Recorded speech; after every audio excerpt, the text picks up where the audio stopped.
Now,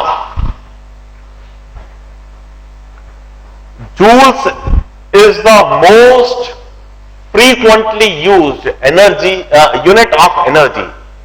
joules एक ऐसी unit है जिसका सबसे ज्यादा फ्रीक्वेंटली इस्तेमाल होता है। अर्ब्स हम रेयरली इस्तेमाल करते हैं। कन्वर्जन फैक्टर देखने के बाद अब एनर्जी का एक और यूनिट है जिसे हम आगे काफी अधिक इस्तेमाल करेंगे। मैं वह यूनिट अभी लिख देता हूं, ऑल्दो इसको मैं बिल्कुल भी इस समय पर डिस्क्राइब नहीं करूंगा, समय के साथ इसको बताऊंगा। Another unit of energy is electron volt. अब कहां पर इस्तेमाल होती है? लाइक यदि मैं बातचीत करूं the energy of this block और the energy of this chalk और माय एनर्जी और the energy received by me through this halogens, इस तरह की एनर्जी की बातचीत करूं तो शायद हम हमेशा जूल्स में कहते हैं। But if we talk about energy of electron, energy of proton, energy of neutron, energy of atom, energy of ions. Now let me tell you, all these particles are such small particles. ये इतने छोटे particle है, electron इतना छोटा होता है, proton इतना छोटा होता है, न्यूट्रॉन इतना छोटा होता है, एटम और आयन इतने छोटे होते हैं कि इनकी एनर्जी फिर आप जूल्स में नहीं लिख सकते। Joules become a very very large unit. And we always say while writing any value we need to use appropriate unit. हमें एक एप्रोप्रिएट यूनिट का इस्तेमाल करना होता है। We can't use such large unit to write energy of such small particles. ऐसे छोटे particles की एनर्जी लिखने के लिए हमने एनर्जी के लिए एक नई यूनिट इंट्रोड्यूस कर रखी है, that is electron volt.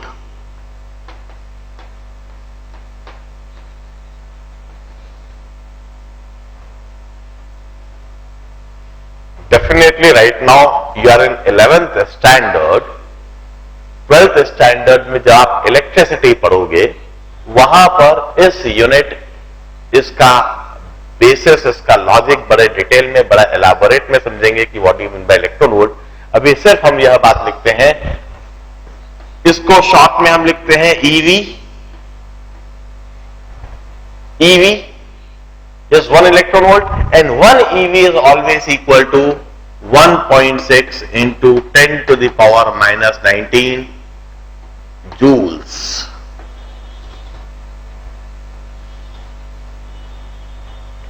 One EV is 1.6 into 10 to the power minus 19 joules। याद रखना बड़ा आसान है, कोई कठिन बात नहीं है।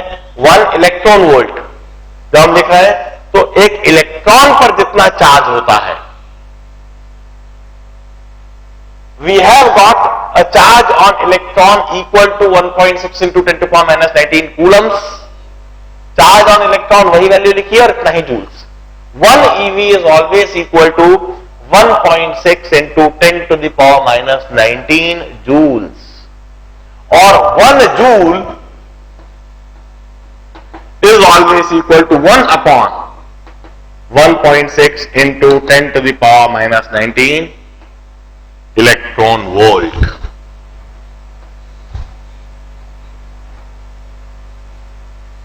चलिए मैं इस यूनिट का जो ओरिजिन है वह भी समझाता हूं कि यह यूनिट कैसे डिफाइन होती है। 1 electron volt, the definition of 1 electron volt is energy needed or work done to move an electron across the potential difference of 1 volt. Work done of energy needed To move an electron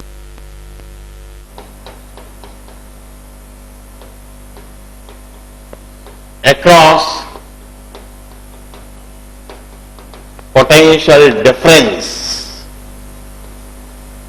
of 1 volt.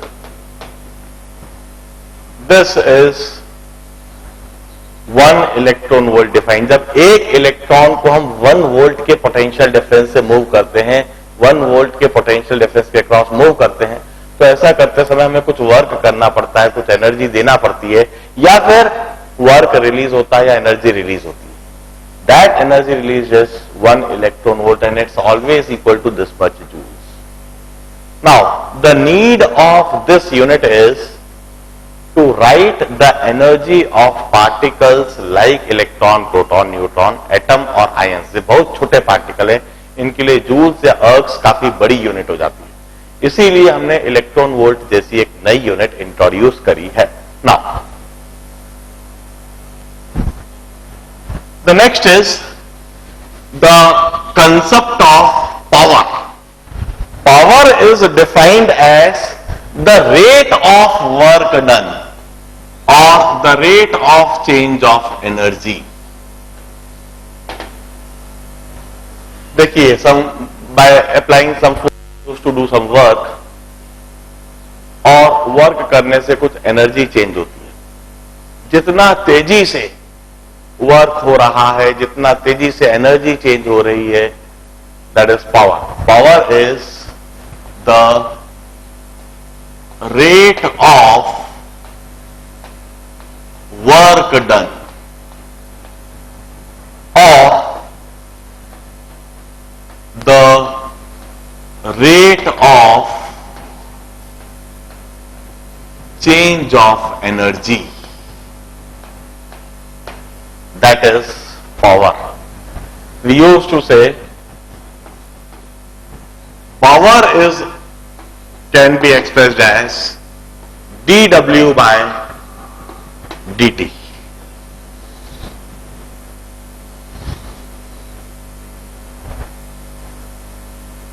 This is power. अब हमने work के लिए क्या लिखा था, recall करें. Work is F dot S. dW is F dot ds. So I can always define power in this manner. F dot ds by dt. Or power is F dot ds by dt.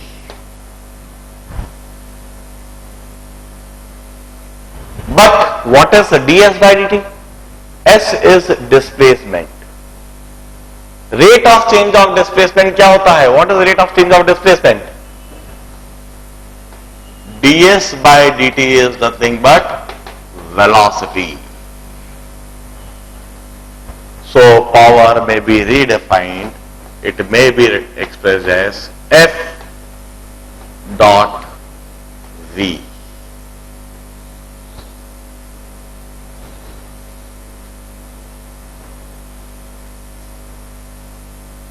This is the definition or the basic expression for the power.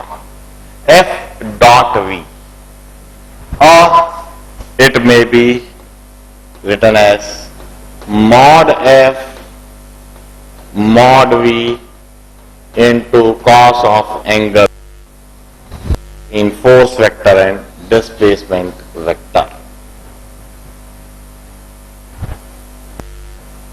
Now,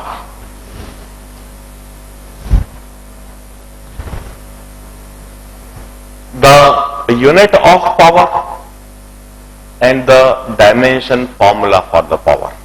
मैं सबसे पहले dimension formula लिखता हूं, फिर इसकी unit के बारे में चर्चा करता हूं, फिर इसका फिजिकल सिग्निफिकेंस कि पावर का मतलब होता क्या है. सबसे पहले इट्स फॉर्मूला।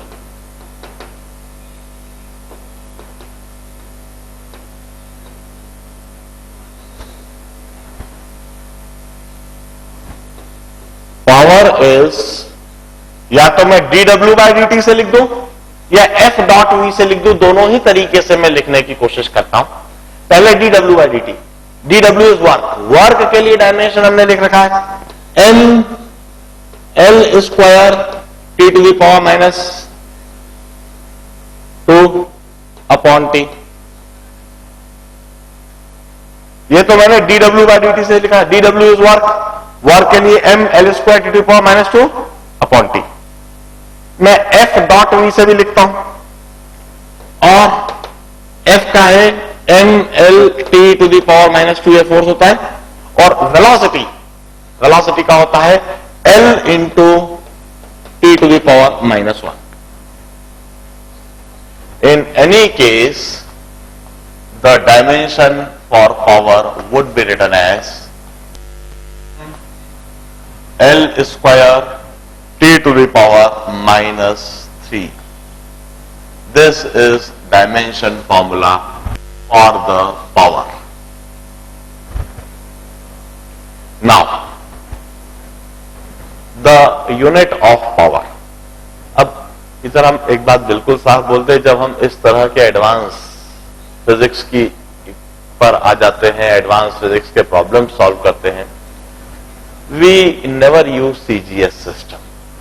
हम सीजीएस सिस्टम को हमेशा अवॉइड ही करते हैं। सीजीएस सिस्टम में डेटा दे भी रखा हो तो हम उसको एसआई सिस्टम में कन्वर्ट कर देते हैं।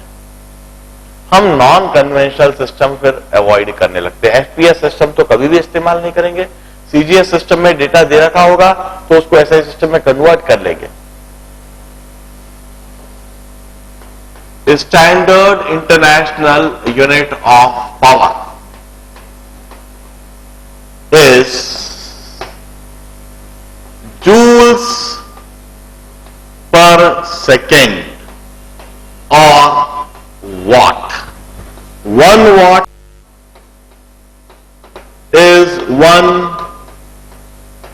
joules per second,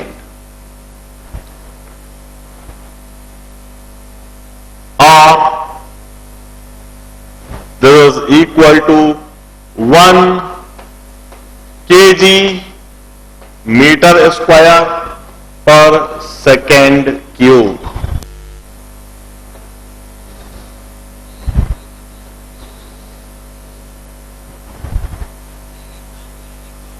This is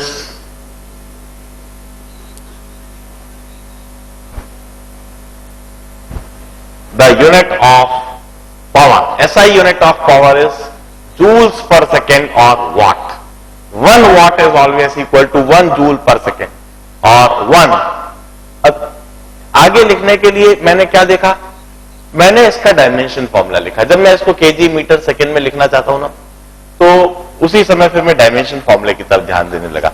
1 वाट जो कि 1 जूल पर सेकेंड, 1 जूल पर सेकेंड लिखने के लिए तो मैंने यह लिखा देखा, और एल मास की पावर 1 है तो 1 kg, एल स्क्वायर तो metre square, t to the power -3 per second cube.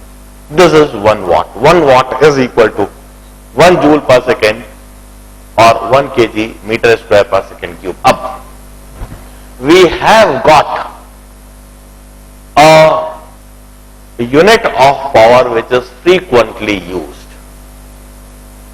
It's not a standard unit, but it's heavily used in day-to-day life while writing a specification of any machine, and that is horsepower, HP.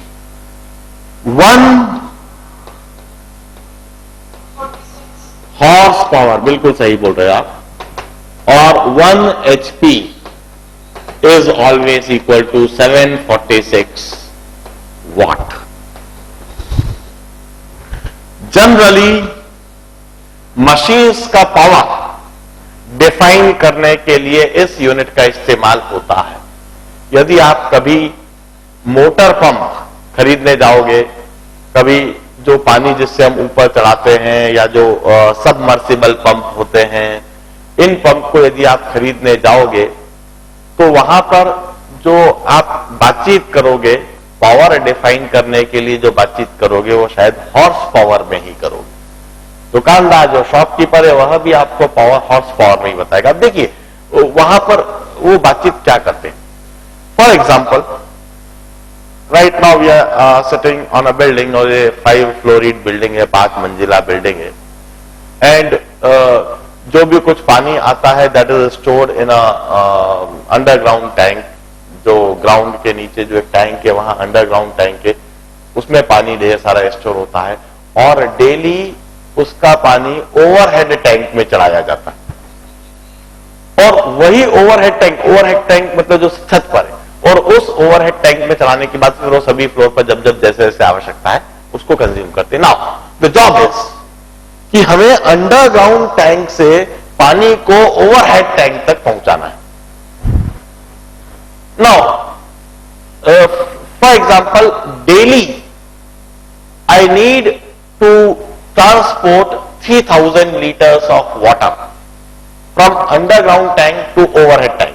या फिर यह कहो कि boring है, boring वो जमीन से नीचे 300 फीट गहराई से पानी को उसको निकालना है, 300 फीट पानी को ऊपर पहले तो ग्राउंड पर लेकर आना है, फिर छत पर भी लेकर जाना है और उस ओवरहेड टैंक को भरना है, और डेली 3000 लीटर की आवश्यकता होती है इस बिल्डिंग में सभी को पानी, सभी की पानी की जो कंजप्शन है उसको पूरा करने के लिए। अब 3000 लीटर नीचे से ऊपर तक पहुंचाना है, 2 तरह की मशीन हो सकती है। एक मशीन जो है वह इस 3000 लीटर के पानी को 1 घंटे में ऊपर चढ़ाती है, और दूसरी मशीन है वह इस 3000 लीटर के पानी को मात्र 10 मिनट में ऊपर चढ़ा देती है। अब खास बात, work done or energy needed to transport this 3000 liter from underground tank to overhead tank is fixed। हम कहते हैं 3000 लीटर को नीचे से ऊपर तक चलाने के लिए जो वर्क होएगा, जो एनर्जी लगेगी, वो तो फिक्स है, मगर आप कौन सी मशीन परचेज करोगे? वह मशीन परचेज करोगे जो 1 घंटे में इस काम को करती है, या आप वह मशीन परचेज करोगे जो 10 मिनट में इस काम को कर सकती है? Definitely by default our choice would be that machine which could do the same job in 10 minutes. हम चाहते हैं काम फटाफट हो जाए, जल्दी हो जाए, इतना समय नहीं चलना चाहिए। मतलब वर्क डन और एनर्जी वो इतनी इंपॉर्टेंट यूनिट नहीं है। हम जो ज्यादा देख रहे हैं that is power. Work is fix, the time taken may differ। dW by dt, हम कहते हैं that machine which could transport that water in 1 hour, it's less powerful, उसकी पावर कम है, वो काम तो करती है मगर काम को करने में ज्यादा समय लेती है।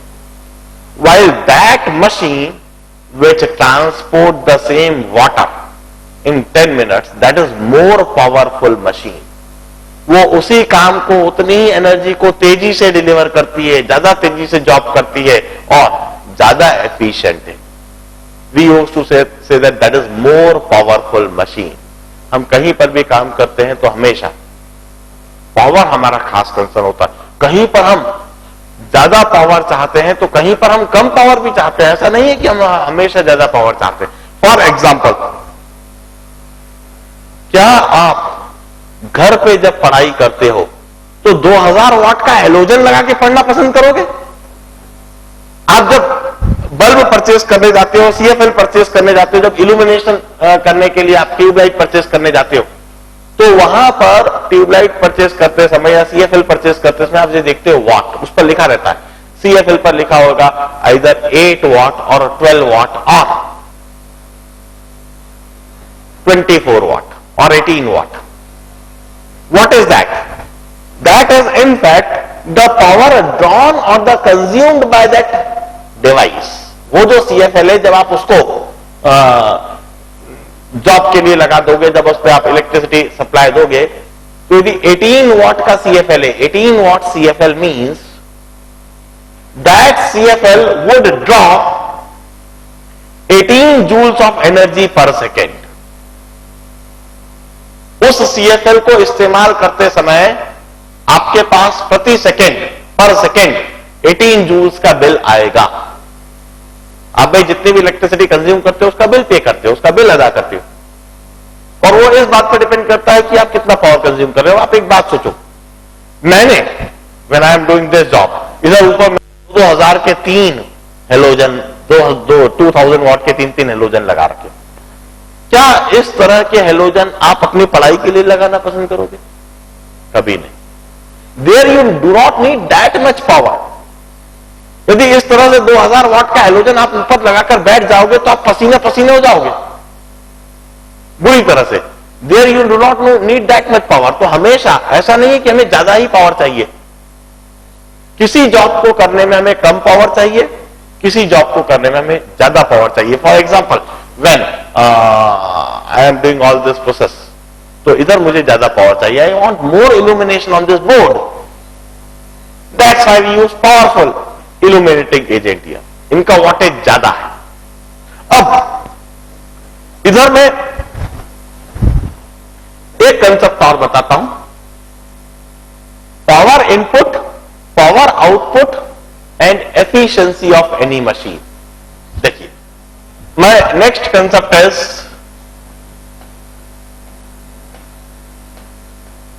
power input,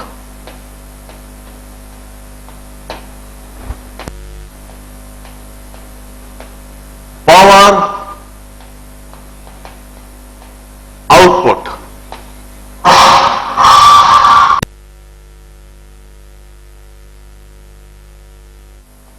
and efficiency of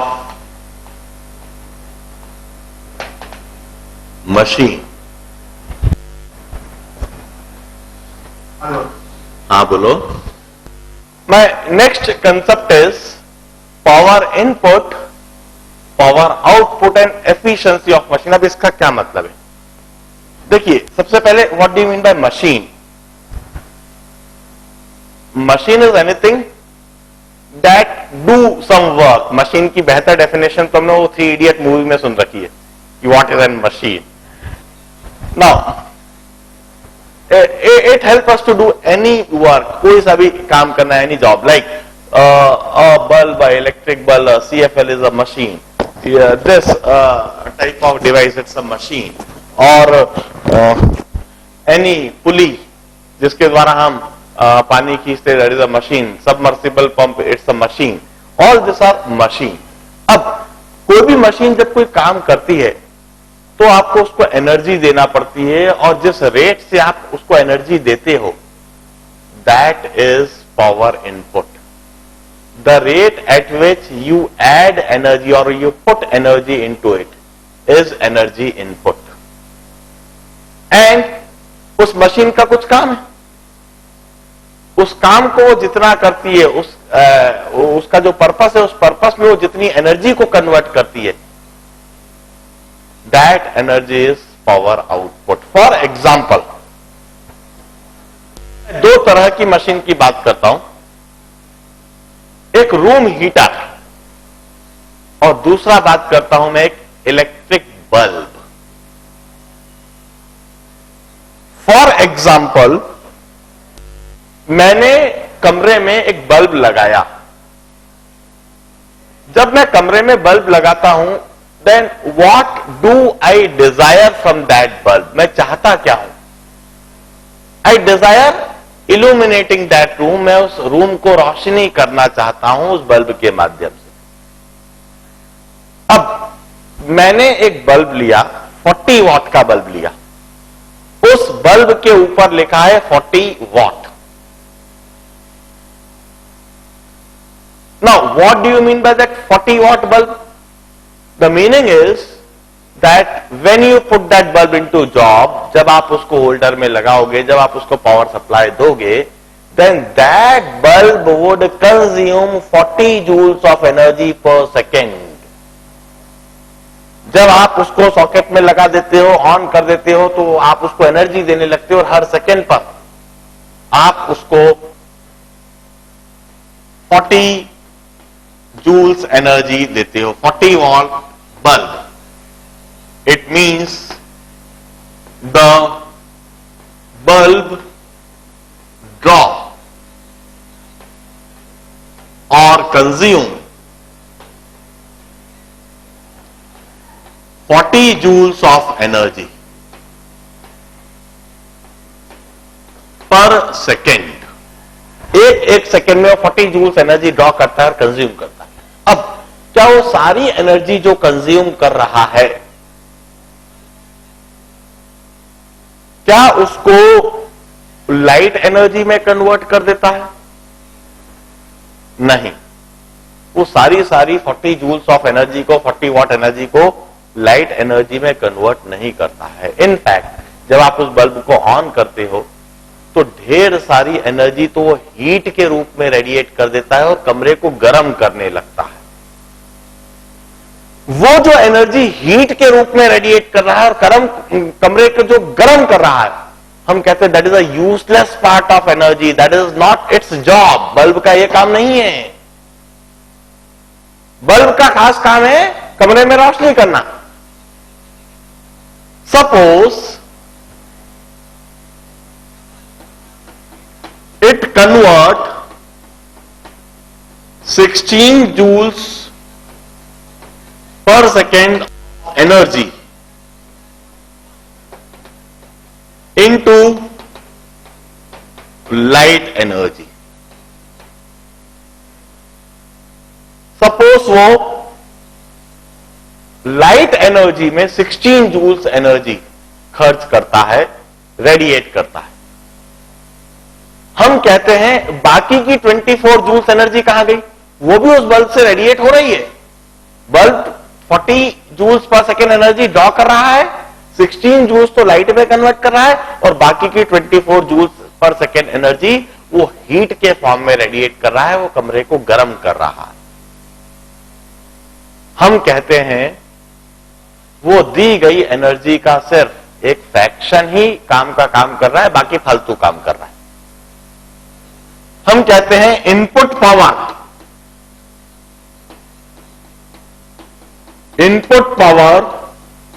is 40 what और 40 joules per second. And what is output power?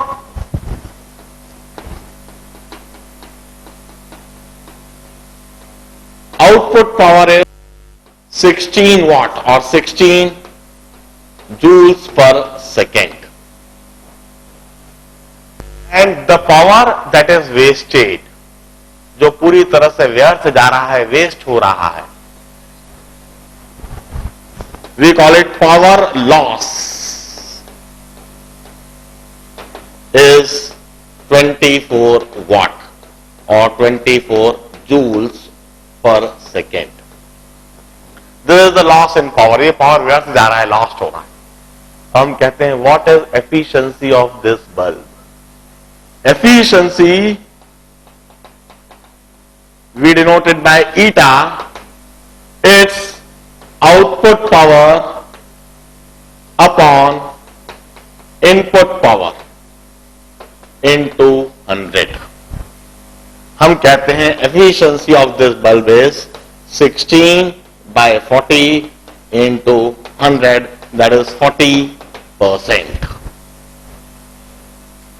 इस मशीन की जो एफिशिएंसी वो मात्र 40% है। इसमें जो हम एनर्जी देते हैं उसका सिर्फ 40% एनर्जी ही उपयोगी होती है, बाकी 60% एनर्जी तो ये व्यर्थ वेस्ट कर देता है। इनफैक्ट ये वाकई में बल्ब की स्टोरी है। पहले एक समय लट्टू होते थे, बल्ब होते थे, उनका इस्तेमाल हम लोग करते थे इल्यूमिनेशन के लिए, जो थॉमस एडिसन ने डिस्कवर करा था। और थॉमस एडिसन ने उसकी डिस्कवरी करने के बाद जनरल इलेक्ट्रिक के नाम से अपनी खुद की इंडस्ट्री भी लगाई थी और उस बल्ब को बनाकर पूरी दुनिया को बेचा था और ढेर सारा पैसा कमाया था। और आज के समय वह बल्ब पूरी तरह से आउटडेट हो चुका है, एब्सोल्यूट हो चुका है, अब कहीं कोई इस्तेमाल नहीं है। उस बल्ब का इस्तेमाल क्यों बंद हुआ, इस बात को समझें। क्योंकि उस बल्ब में जो पहले इस्तेमाल होता था, उस बल्ब में जो एनर्जी कंजप्शन था वो काफी अधिक था, और कंज्यूम्ड एनर्जी का एक छोटा फ्रैक्शन ही इल्यूमिनेशन के पर्पस में काम आता था, बाकी मेजर फ्रैक्शन तो उसका हीट के रूप में वेस्ट हो जाता था, वो व्यर्थ कर देता था। क्योंकि वो एनर्जी लॉस ज्यादा कर रहा है, पावर लॉस ज्यादा कर रहा है, उसके इस्तेमाल से बिजली का बिल ज्यादा आ रहा है, इसीलिए उस बल्ब को रिजेक्ट कर दिया गया। किसी भी डिवाइस को जब इस्तेमाल करते हैं तो इनपुट पावर और आउटपुट पावर और उसकी एफिशिएंसी जरूर सोचते हैं। अब उसी बल्ब की जगह पर आज हम क्या इस्तेमाल करते हैं? Today we use CFL। अब मैं CFL के बारे में बताता हूं। CFL के साथ क्या खास बात होती है, और आप ध्यान से CFL पर जो लिखा हुआ हो वो भी पढ़िएगा।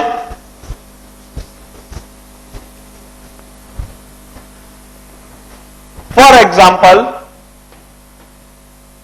12 watt CFL।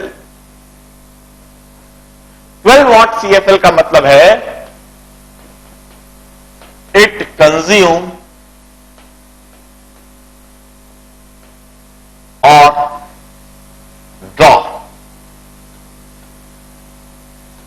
12 joules per second।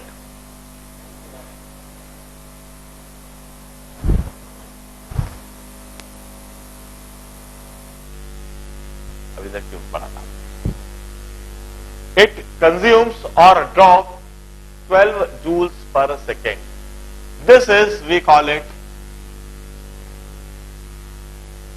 Input power. ये पावर इनपुट है, and if it converts 11 joules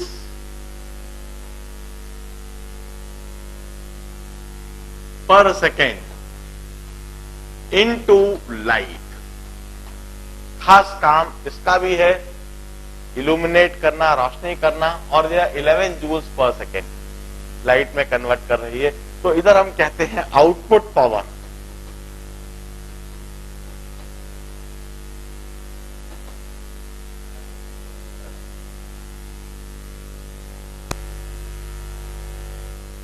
output power is,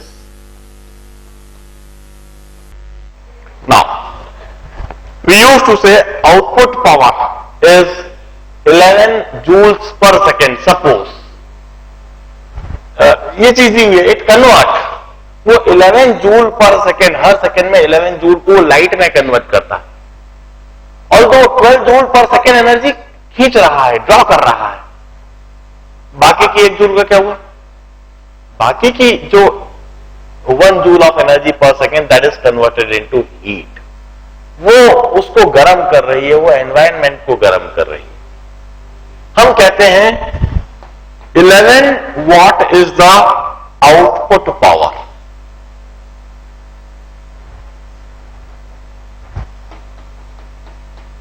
Input power is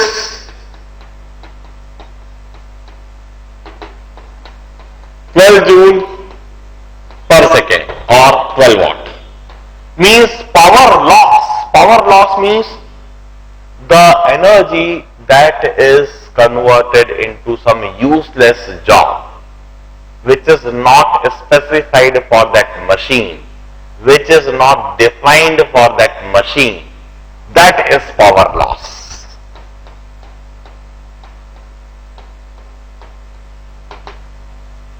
That is 1 joule per second or 1 watt। Now we used to say, what is efficiency of this machine? Efficiency eta is once again output power upon input power into 100. Efficiency is output power, हम 11 लिखेंगे, input 12 into 100, it's nearly 90%.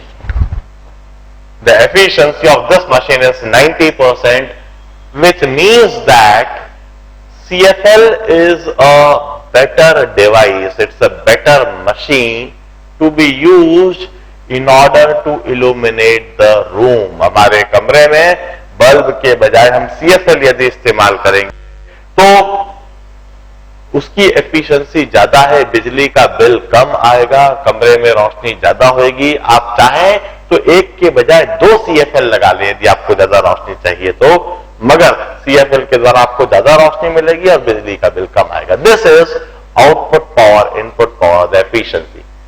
अब यदि हम बातचीत करें room heater की, तो room heater के लिए अब हम देखिए, रूम हीटर में आपने देखा होगा कि वहां पर भी एक स्पाइरल कॉइल होती है जनरली, और उस स्पाइरल कॉइल से करंट पास करते हैं तो वो रेड हॉट होती है और रेड हॉट होकर चारों तरफ हीट रेडिएट करने लगती है। But once again heat radiate करने के साथ साथ वो लाइट भी रेडिएट करती है। Now the energy which is radiated in the form of light, that is a wastage energy there. If we talk about room heater,